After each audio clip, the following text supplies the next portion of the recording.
દીપ પ્રાગટ્ય દ્વારા સુંદર શરૂઆત.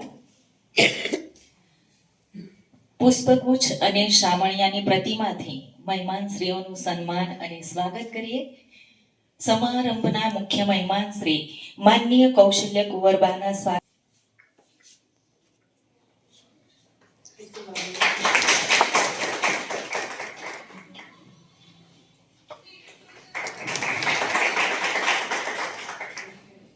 ધન્યવાદ સર.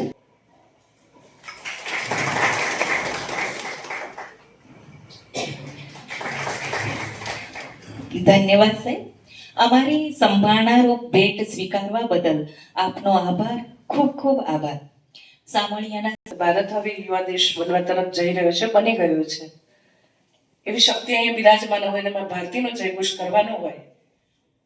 એવા ભારત માટે એ પહેલા ભારતને ગરીબીનો દેશ, બેરોજગારીનો દેશ, ગંદકીનો દેશ, મદારીઓનો, કદાચ મારી ભૂલ ના થતી હોય તો સાહેબને ખબર છે, મદારીઓનો દેશ બહુ જ ખરાબ રીતે શ્રદ્ધા લઈને આવ્યા છે અને દર્શન કરવા પધારે છે.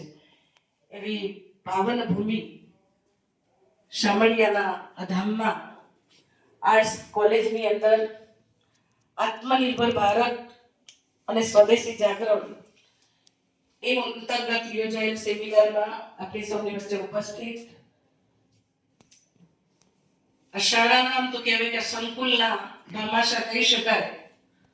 આમ તો કલજીભાઈને મારે યાદ કરવા જોઈએ કે એમની સાથે મારે ખૂબ નજીકનો નાતો હતો.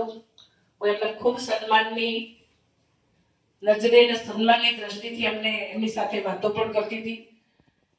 એમણે એક બીજ વાવી, બીજને સિંચન કરવું પડે છે અને સિંચન કરતા હોય તો બેઠા છે ને, બેઠા હોય તો જ આપણે આ સંકુલ આટલું વિશાળ